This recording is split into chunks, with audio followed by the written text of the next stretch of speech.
It's yet another edition of The Interview.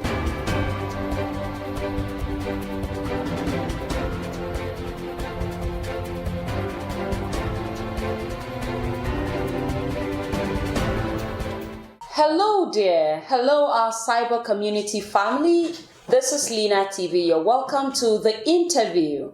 On this week's episode of The Interview, we have an amiable guest that we will be introducing to you and we'll be having a chit chat with in the next 30 minutes. And of course, this is The Interview where we bring you different personalities from all walks of life. Today, we have a very huge entrepreneur and an occupant of a political office, a public office in Niger State. I will be unveiling him to you soon. I hope everyone is fine and then come with me as we do this. But meanwhile, make sure you follow Minna TV on Minna TV 247 or on www.minnatv.com.ng. I remain Selim Moses Alkali. Welcome to The Interview this week. And now, let me introduce to you our guest for this week. He's none other but an entrepreneur par excellence. He is a philanthropist. He's also a public officer. Please join me. Meet Mr. George Dike. You're welcome on set. Thank you very much. Welcome to Minna TV, sir. It's a pleasure. Yeah, it's a pleasure. So now you know who the masquerade is. He is Mr. George Dike, the special advisor to the Niger State Governor on Intertribal. And so today we're going to be extraying some of these things that he has been doing and of course what he has off his sleeves for the Intertribal community in Niger State, owing to the fact that he is the special advisor. Now, sir, let me ask you. Yes, ma'am. Who is Mr. George Dike? My name is George Chukwudi Dike. I was born about 65 years ago. In fact, my birthday was 3 days back, 30th of August, 1958 I was born. At least I was told by my parents. Oh. I came to Minna in 1981 for my National Youth Service Corps. Yeah. Having finished from Niger State, Federal Polybeda. Oh, wow. Where I read Ponti Sovereign. From there, I served with in the company of Alhaji Umaru Danusa, Niger North Construction Company Limited, where I rose and retired after 13 years as a group quantity surveyor. Oh, wow. I also worked for Engineer Mustafa Bello for 5 years. I did some private projects with him and for him. From where I started my trading business like every other Igbo man. I went to meet my people in Kota Road, the popular place where we were selling wares. Okay. Started with cement merchandising, sold cement for some time, opened up a block industry, operated it for some time, started a hotel entrepreneurship business. We built our first hotel 16 years ago, 21 years ago precisely. Oh, wow. Second one, third one, fourth one, fifth one. And at present, we are doing our 6th hotel in Minna. Oh, wow. And I have been around for 45 years around Niger State, in and around Niger State.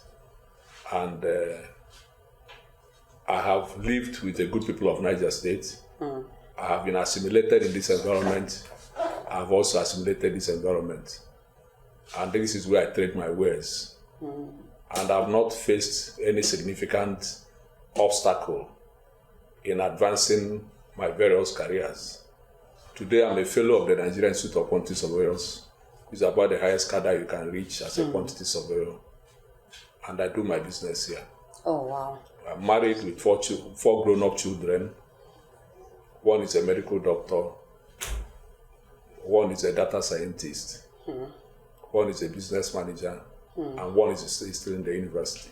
Oh, wow. And we all work around the Haske organization, which is the brand of my business.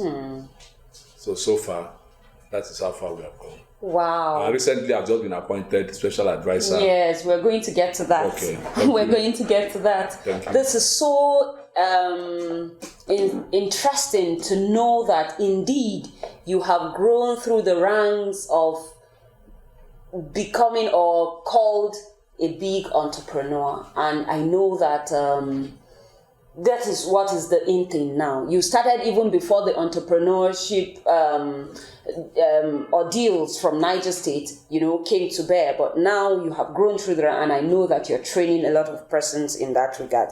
Now, you're now a public servant. Recently, you were announced by the Governor of Niger State as his special advisor on Intertribal. And we also know that office, the office of the advisor to the governor on Intertribal, is new. It has never been. How does it make you feel? And do you feel that it's a big responsibility? Yes, I think that office has been existing for a very long time now. Okay. I think as far back as the regime of Engineer Kure, okay, they had this special assistant, special something at various cadre. Okay. But has never been brought to fore the way Governor Bago has decided to brand it. He has branded it big by appointing a special advisor. And that's a huge one, if you ask me, in every respect. Very well. So it has always been there, but I don't know how they've been operating, but perhaps peripherally. Okay. But now we want to face it frontally. Yeah. Because when you have a special advisor, it means you have been given all the paraphernalias, all the authority to be able to advance the course, career, and aspirations of that particular office. Yes. And I think that is how we want to drive it. All right, that's good to know. So let me quickly follow up with this question. Let us in on the activities of the intertribal community in Niger State and kindly approximate the number. If you want to approximate the number of intertribal people, because by intertribal, I understand it to mean those who are not indigenous in Niger State. Yes. Like perhaps the Nupe, Wari, Hausa community, Kakanda, and some other. Those who are outside that particular configuration. That's true. They are quite many. They are quite huge if you check. Oh, yeah. I'm estimating that there must be near a population of over 1 million. Okay. And to be able to organize people of that, persons of that huge, humongous population, it presupposes that you must set up very huge structure. That's true. And the structure we intend to set up from the state to local government to ward level, because everywhere you go, you find Igbo, Yoruba, Hausa, Fulani. There are many, Idoma, South. Yeah. There are many. In fact, yesterday I held a meeting with the people they call Turban Chiefs, and there are about 90 of them in the 8 Emirate councils of Niger State. So you can, and they were even telling me yesterday that we will be up to 150 Turban persons. Oh, wow. So imagine organizing at the traditional level 150 people. You are going to deal with more than 100 communities. That's true. You are going to deal with quite a huge number of people. That's true. To be able to organize them in such a way that they can respond, not purely giving them an affirmative action, to be able to organize them for social, cultural, and political reasons, so that the signage the executive governor wants to have with people will be realized, so that at the beck and call of the governor, all of us will respond in the ways and manner he may want us to respond. So we're organizing ourselves to be dutiful, to be law-abiding, to be paying our taxes, to be doing our businesses without let or hindrance, to contribute our own quota to the development and aspirations of the present governor. Oh, wow. That's quite this is very expository to know, because if we look at every state in Nigeria, of course, the intertribal holds a very significant role in the development of that particular state that they are resident in. So some of these things that you have highlighted are things that as far as we are concerned, there are things that the government should pay attention to, because you have a sizable number to actually command respect and to be taken along with. So having said that, as the advisor to the Niger State Governor on Intertribal, how does it make you feel, and how do you intend to go about the office, knowing that it is the first time the office is brought to bear, like on board, by the state government? Yes, I'm not taking anything for granted. I consider it a rare privilege that the governor has decided to appoint a special advisor. Like I told my people, it doesn't happen easily. But even if you go back to my home state, I'm from the southeast. I don't think we have special advisor to the governor who is from the north. But the governor has, in his magnanimity, in all his wisdom, decided to appoint me to be able to assist in organizing our people towards the development of Niger State. It's an onerous responsibility. It's a very huge one, and we are not taking it for granted. Basically, we want to synergize with all other facets. There are about 30 political special advisors to the governor. In all the departments, the governor has given us the authority to act on his behalf as much as possible. Whatever we need, we can meet other commissioners, we can meet other special advisors. And where we are having difficulty, that we should call him and sort things out. So we have set our machinery in motion. We have started work. I've started calling meetings of various cadre and levels of my own internal organization. And we intend to come out very, very soon with our own programs on how to mobilize our people, or how to make them participatory in both commercial, in both social and political activities of Niger State. Wow. Well done, sir. Well done, I must say.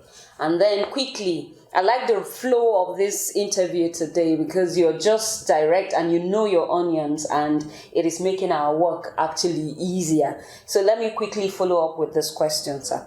What are the gaps between the intertribal community and the government before your appointment into the office? And how do you intend to close the gaps? Basically, as a person, I must say I have never seen myself as an intertribal person. I came here, I started working here, I've not faced any difficulties. I don't need an affirmative action to do whatever I want to do. Whatever I sought in this state, I got. Both in business, in occupation, in consultancy. I did too many jobs that were predicated by the knowledge of the people that I met here in Niger State. So I have been a favored child, as it were. So I see this as an opportunity to share my own personal experience with other people. So when people talk of marginalization or being thrown overboard about issues, not being carried along, I told them it's not so with me. That by my own personal experience, I've never seen things like that. But it also doesn't mean that I've always pursued my own battles, as it were.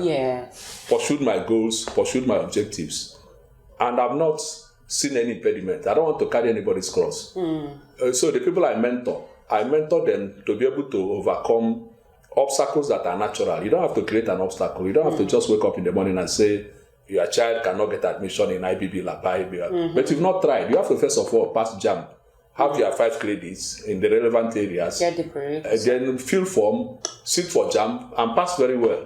Let's see after passing well, who will deny you admission. Many of my people who are here, they're all going to school. Some of my people are in the universities. That they came here as ordinary lecturers. Some of them are professors with their wives now. So that is advancement. And that's the spirit we want to imbibe in our people, so that they begin to pursue issues that are tangible, things that are achievable, instead of staying by the sideline and speculating that it will have been this, it will have been that. Let's face the issues frontally, with every endeavor, with every commitment, and at the end of the day, I think all of us are going to be winners. Thank you very much. You're still watching us on Minna TV, and this is the program, The Interview. You are viewing us right from our website, www.linnatv.com.ng, and I will be coming back shortly.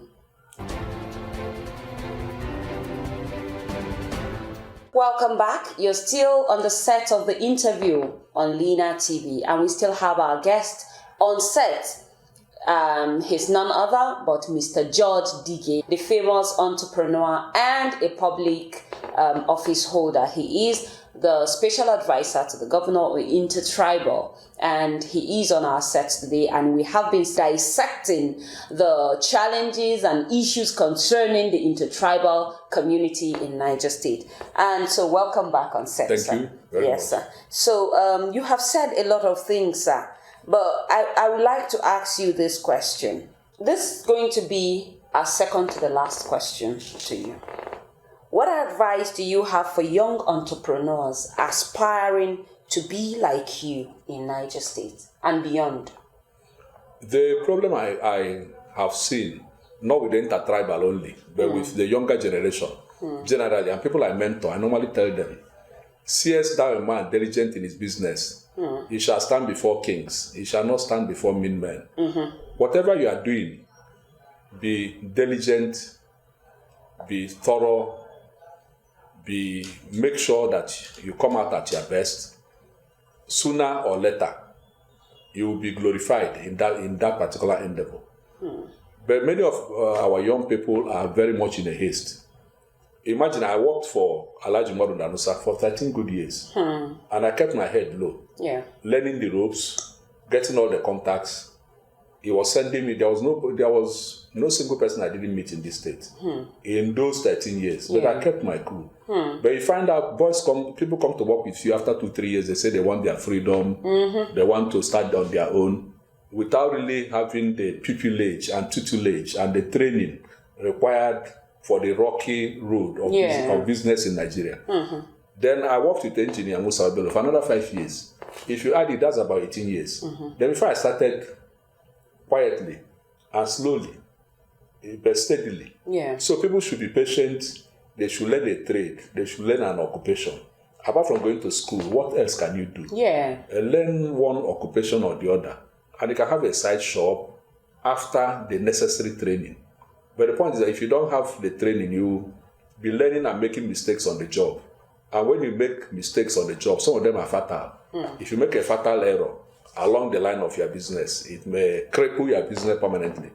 But if you are on the sideline learning the ropes, slowly, quietly, I think at the end of the day, it may be possible that you win the race. So the younger generation should take it easy. Most of them are young. People finish school now in their early 20s. Where are you rushing to? Why not just pick up employment, stay there for about 10-15 years, you're about 35. By the time you're about 40, you are mature, you now start your own personal business, and you can do that slowly. But you find out that your ascendancy will be very rapid. Maybe somebody may have started a hotel business before me. I'm not drawing any parallels. But when we started, it was like a bank. First hotel, second hotel, third hotel, fourth hotel, fifth one. We were doing, and we were being patronized because we learned the ropes. And we didn't come as novice in the business. We learned certain things, and when we started, we did good construction, good marketing, good entrepreneurship, good business sense, and we found out that your growth. Some people may have grown better than us, but by and large, we struck the average, and we've been able to get to somewhere. So the people, I have over 75 people working for me in my various hotels. I teach them to be patient, to be honest, and to be diligent. Honesty is the word. Because if you're honest with the man you're working for, you have to be honest with yourself. That's true. And at the end of the day, it is your own business that will benefit and not mine. So if you want to learn like that, we encourage you. If you don't want to learn like that, at the end of the day, you find out you may do and still come back. But some have learned through us and also doing very well in their various businesses. So we advise the younger generation to be patient, to take it easy. Things are hard, times are difficult. We know that very well. But if they are prayerful, if they are patient, if they take it easy, I think they win the race. Thank you very much. Thank you so much. Lastly, my question to you would be, it's a very simple question, but yet deep. You have, for over 45 years, you have been in Niger State. you have improved the economic value of Niger State, and you're still doing it. But we all know that we're human beings. Someday, sometimes, it will be no more. What would you like to be remembered for? Yeah, the legacies that we have built are quite deep. In the area of entrepreneurship, in the areas of physical infrastructure, in areas of hotel development, people will normally ask me, make a 5-star hotel. I say, no, it's not. The 5-star hotel is not for Minna.